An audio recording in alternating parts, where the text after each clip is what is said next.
আজকে অল্প অল্প ঢেউ আর কি, একটু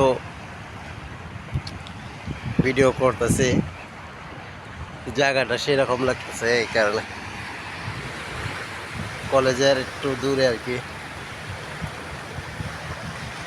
এই সাইডে আরব সাগর দৌ দৌ করে কুল কিনারা দেখি না। ও পাখিটা উঠতেছে।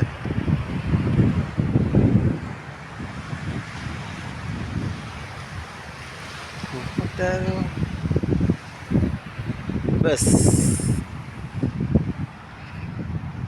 হালকার মধ্যে আর কি একটু ভিডিও করলাম। ওই দেশি ভাইয়েরা কাজ করতেছে এখানে মোটামুটি। এগুলি বিকাল আসলে ভালো, আমি সকাল টাইম এই দেশের 9টা বাজে, এই যে এখানে বৈশা সব একটু আড্ডা ঠাড্ডা দেয়, ভালোই।